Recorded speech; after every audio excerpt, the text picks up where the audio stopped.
स्वागत है आपका अपने YouTube channel Sarvodaya science and techno में। तो आज हम रसायन का एक टॉपिक चालू करने वाले हैं, अध्याय चालू करने वाले हैं, जिसका नाम है पदार्थ, प्रकृति एवं व्यवहार। मतलब पदार्थ क्या होता है, उसका गुण क्या होता है, प्रकृति क्या होता है और उसका व्यवहार कैसा है। ठीक है क्या? तो हम अपने धार्मिक ग्रंथों से, पुस्तकों से, वेदों से, पुराणों से ये सुनते आ रहे हैं कि ये पूरा सृष्टि का संरचना या हमारे शरीर का संरचना पंच तत्वों से हुआ है।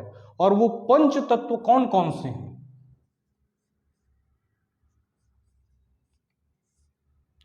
धरती है, आकाश है, जल है, वायु है, अग्नि है। हम ये मान के चलते हैं कि पूरा हमारे धर्म ग्रंथों में ये लिखा है कि हर पदार्थ, सृष्टि, मनुष्य इन पंच तत्वों से बना है, जिसमें धरती है, आकाश है, जल है, वायु है, अग्नि है। ठीक है क्या? तो पदार्थ का क्या मतलब होता है? हर वह वस्तु जो स्थान घेरता है और जिसका द्रव्यमान होता है, उसे हम पदार्थ कहते हैं। क्या लिखा है? पदार्थ वे वस्तु जो स्थान घेरती है और जिनमें द्रव्यमान होता है, उसे पदार्थ कहते हैं। अब ये एक वस्तु है, इसने स्थान घेरा हुआ है, बिल्कुल घेरा हुआ है। इसको अगर कहीं पर रखूंगा तो उसका जगह ले लेगा, ये स्थान घेरा हुआ है। ठीक है, स्थान घेरा है मतलब इसका कुछ ना कुछ आयतन है। और जब इसको मैं अपने हाथ में लिया हूं तब मुझे इसका द्रव्यमान महसूस हो पा रहा है, इसका भार महसूस हो पा रहा है, और इसमें भार इसके द्रव्यमान के कारण है। अब बात है कि द्रव्यमान और भार में क्या अंतर है, तो ये हम बहुत डिटेल में पढ़ेंगे गुरुत्वाकर्षण में। फिलहाल के लिए किसी वस्तु में उपस्थित पदार्थ की मात्रा को द्रव्यमान कहते हैं। तो द्रव्यमान का इकाई होता है किलोग्राम। ठीक है क्या? तो जब इस वस्तु को मैं अपने हाथ में लेता हूं तो इसका वजन, इसका भार मुझे महसूस होता है। इसमें भार क्यों है? इसके द्रव्यमान की वजह से। तो इसका भार भी है और स्थान ग्रहण कर रही है, इसका मतलब ये पदार्थ है। तो हर वस्तु जो स्थान घेरती है और जिसका कुछ न कुछ द्रव्यमान है, उसे हम क्या कहेंगे? पदार्थ कहेंगे। यह जरूरी नहीं है कि जिन चीजों को आप महसूस करते हैं वो पदार्थ ही हो। आपके संवेदना से जुड़ी हर चीजें पदार्थ हो, ऐसा जरूरी नहीं है। देखिए क्या लिखा है, हमारे संवेदना से जुड़ी हर वस्तु पदार्थ हो, यह जरूरी नहीं है। उदाहरण, प्यार। प्यार आप महसूस कर सकते हैं, लेकिन ये जगह नहीं घेरता। ना तो इसे छू कर देख सकते हैं, पदार्थ को आप हमेशा छू कर देख सकते हैं।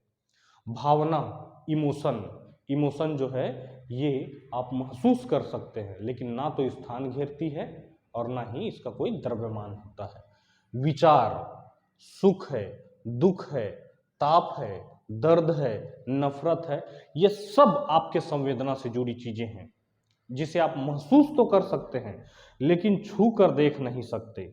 इसका मतलब ये स्थान नहीं घेरती है और इनमें द्रव्यमान नहीं होता है, इसलिए इनको पदार्थ नहीं कहा जा सकता। ठीक है क्या? क्या लिखा है? हवा, पानी, प्रकाश में कौन से पदार्थ हैं? तो हवा स्थान घेरती है। ठीक है, गुब्बारे को जब हम फुलाए हैं तो गुब्बारे के अंदर क्या है? हवा है। तो हवा स्थान घेरी के नहीं, तभी तो गुब्बारे का साइज ऐसा हुआ। अगर वो स्थान नहीं घेरती तो गुब्बारा तो बड़ा होता ही नहीं, फूलता ही नहीं। इसका मतलब गुब्बारे के अंदर क्या है? हवा है और उसने स्थान घेरा हुआ है। हालांकि जो हवा का द्रव्यमान बहुत कम होता है, लेकिन होता तो है। ठीक है क्या? इसलिए हवा जो है वो स्थान भी घेरती है और द्रव्यमान भी होता है, पदार्थ है। पानी जो है स्थान भी घेरती है और द्रव्यमान भी होता है, इसलिए वो क्या है? पदार्थ है। लेकिन प्रकाश जो है ना तो स्थान घेरती है ना इसका द्रव्यमान होता है, तो ये क्या हो गया? पदार्थ ये नहीं है। पदार्थों की पहचान कीजिए।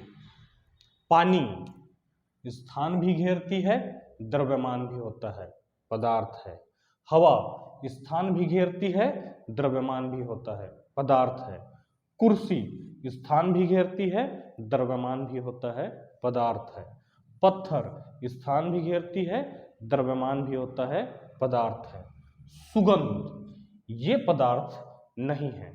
सुगंध को आप महसूस तो कर सकते हैं, लेकिन इसमें कोई द्रव्यमान नहीं होता और ना ही ये स्थान घेरती है।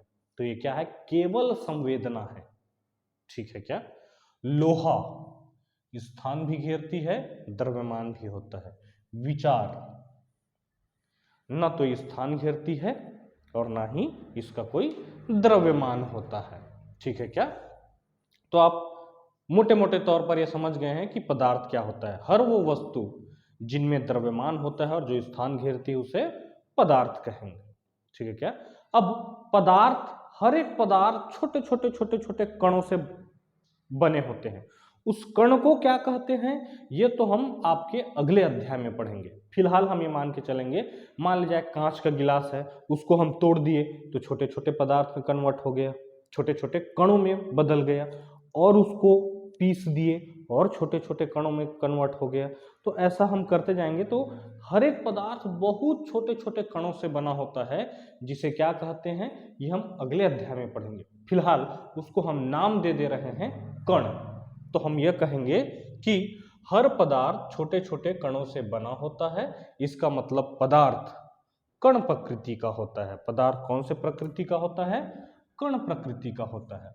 अब ये जो पदार्थ है कण प्रकृति का होता है, इस कण के क्या क्या गुण हो सकते हैं या होते हैं? देखिए क्या लिखा है, पदार्थों के कण प्रकृति का गुण। अब देखिए यहां ये वाला जो भाग है ये आपके पुस्तक में भले नहीं दिया है, ये वाला भाग आपके पुस्तक में नहीं दिया है, लेकिन एग्जैक्ट जितना आपके पुस्तक में दिया है वही आपके परीक्षा में पूछा जाए ऐसा जरूरी नहीं है। उनके आसपास के चीजों से भी सवाल आते हैं, तो उनके आसपास के चीजों को मैं लेके ही ये पूरा वीडियो बना रहा हूं। तो मेरा वीडियो आपके बुक से थोड़ा सा हायर लेवल का इसलिए होगा क्योंकि बुक में जितना कंटेंट है उसके आसपास को मैं कवर कर दिया हूं। ठीक है क्या? कि परीक्षा में किस किस भाग से सवाल पूछे जा सकते हैं। ये बहुत सरल चीज है, पदार्थ के कण प्रकृति का गुण। तो ये कण जिस कण से बना है उसको देखते हैं, पदार्थ के कण प्रकृति का गुण। हर पदार्थ कणों से बना होता है, बिल्कुल है, ये हम लिख चुके हैं। हर कण का आकार बहुत कम होता है, ये जिन कण से बने हैं उनका आकार बहुत कम होता है। हर कण के बीच में खाली स्थान होता है जिसे अंतरकणीय दूरी कहते हैं। ये दो कण हैं, हर एक दूसरे कण के बीच में बहुत कम गैप होता है, बहुत कम दूरी होता है, खाली स्थान होता है जिसे क्या कहते हैं? अंतरकणीय दूरी। ठीक है क्या? हर कण गतिशील अवस्था में होते हैं। अब देखिए इसमें ये बहुत छोटे छोटे कण से बने हैं और हम बोल रहे हैं कि हर एक कण गति कर रहा है, तो ये ठोस है। ठोस में इस चीज को महसूस कर पाना संभव नहीं है। ठोस में जो कण हैं उनका गति इतना कम है कि देखकर हम महसूस नहीं कर सकते, जबकि वायु में महसूस कर सकते हैं। वायु में बहुत कम बहुत ज़्यादा गति होता है, वायु के कण का गति बहुत ज़्यादा होता है, तो उसको महसूस कर सकते हैं। इसमें भी गति है, ये जिस कण से बना है उसमें भी गति है, लेकिन इसके कण के गति को महसूस हम नहीं कर पाते हैं। तो ठोस में महसूस नहीं किया जा सकता, द्रव में हल्का हल्का महसूस किया जा सकता है, और गैसों में काफ़ी आसानी से, वायु में काफ़ी आसानी से महसूस किया जा सकता है कि कण गतिशील है। ठीक है क्या? उसके बाद हर कण के बीच आकर्षण बल होता है जिसे अंतरकणीय बल कहते हैं।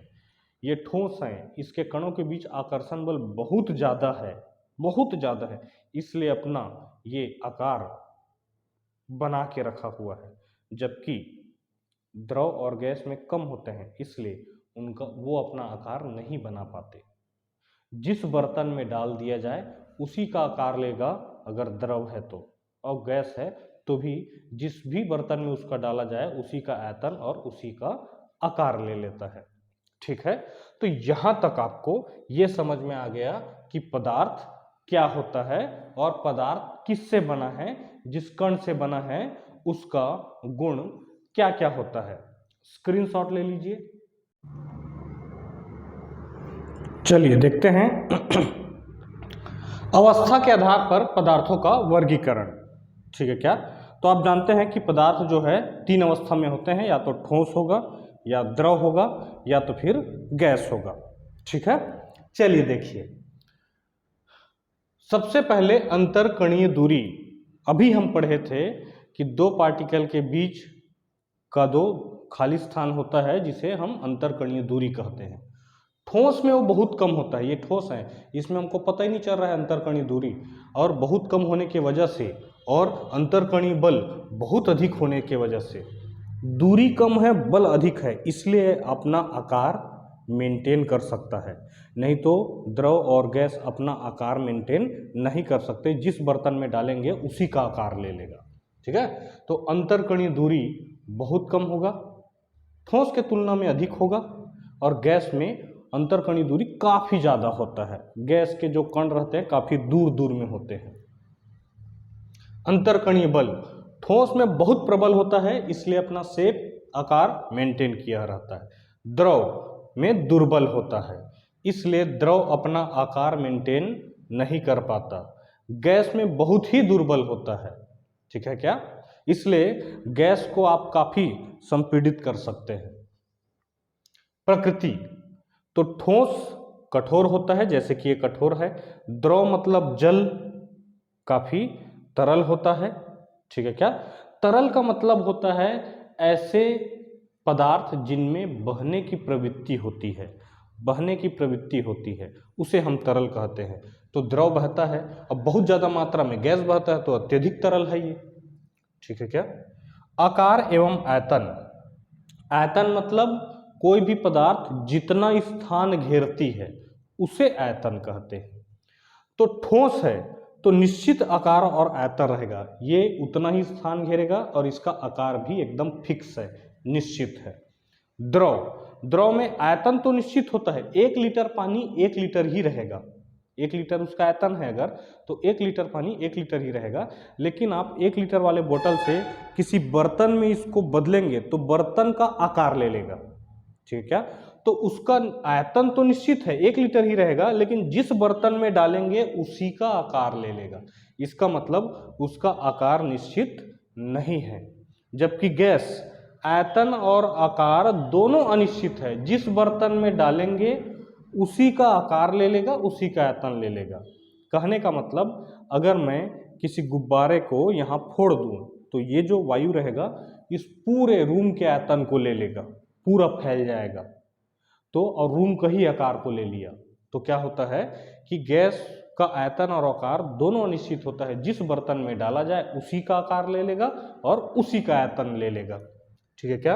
कणों की गति, जैसे मैं आपको बताया था कि कण के बीच में गति है जिसको हम ठोस में महसूस नहीं कर सकते, द्रव में हल्का महसूस कर सकते हैं और गैस में काफी महसूस कर सकते हैं। तो कणों की गति बहुत कम है ठोस में, ठोस के तुलना में थोड़ी अधिक है, और गैस में कणों की गति अत्यधिक है। विसरण, विसरण का मतलब है दो पदार्थ आपस में घुल सकते हैं, कितने आसानी से घुल सकते हैं, उसको विसरण कहते हैं। तो एक ठोस को मैं दूसरे ठोस के साथ मिलाने की कोशिश करूंगा तो ये कभी आपस में मिक्स नहीं हो सकते। इसका मतलब ठोसों में विसरण की प्रॉपर्टी नगण्य होती है, नहीं होती है। द्रव में 1 गिलास पानी में अगर रसना मिला दिया जाए तो वो घुल जाता है, भले थोड़ा धीमा घुले, थोड़ा धीमा घुले, लेकिन घुल जाता है। ठीक है क्या? तो द्रव में विसरण की प्रॉपर्टी है, थोड़ा कम है। अब बात है विसरण की प्रॉपर्टी क्यों है, पता है? क्योंकि हमने अंतरकणीय दूरी बहुत कम कहा था।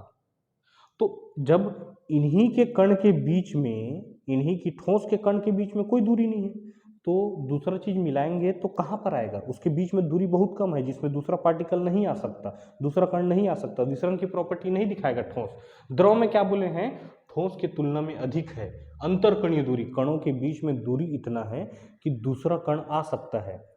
जल में, ठीक है, जल में आप रूअफ़ज़ा मिला दो, रसना का घोल मिला दो, उसमें घुल जाएगा। क्यों?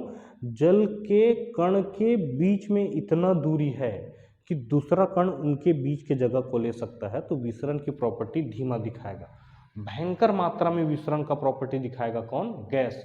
मान लिया जाए कि इस रूम में मैं यहीं पर डीओ या परफ्यूम इत्र स्प्रे कर दूं, पूरा रूम में फैल जाएगा, क्योंकि गैस के बीच के कण, गैस के कणों के बीच की दूरी अत्यधिक है। क्या लिखे हैं? अंतरकणीय दूरी बहुत अधिक है, बहुत अधिक है। तो इनके बीच में इतना ज़्यादा गैप है कि दूसरा बहुत सारे कण आ सकते हैं। तो मैंने यहाँ पर इत्र को क्या कर दिया? स्प्रे कर दिया, पूरा रूम में उसका सुगंध फैल गया, क्योंकि गैसों में विसरण की प्रकृति सबसे अधिक होती है। क्या बोला जाता है कि जब खाना पका रहे होते हैं, कोई मसालेदार खाना पका रहा है गरम गरम, तो उसका सुगंध काफ़ी दूर तक फैल जाता है, कारण गैसों में विसरण की गुण काफ़ी अधिक होता है। ठीक है क्या? काफ़ी दूर में इत्र छिड़का जाए वो आप तक पहुंच जाता है, क्योंकि गैसों में विसरण की प्रकृति काफ़ी अत्यधिक होती है। ठीक है, तो आज के लिए इतना काफ़ी है। हम अगले वीडियो में हमारे आसपास के पदार्थों के बारे में, मिश्रण के बारे में, तत्व के बारे में, और ये जो पदार्थ है वो कितने प्रकार से इसको वर्गीकृत किया जा सकता है। ये तो वर्गीकरण है केवल अवस्था के आधार पर। ठीक है, आगे हम शुद्धता और अशुद्धता के आधार पर उसका वर्गीकरण करेंगे। तब तक बढ़िया से पढ़ते रहिए। मिलते हैं अगले वीडियो में। Thank you.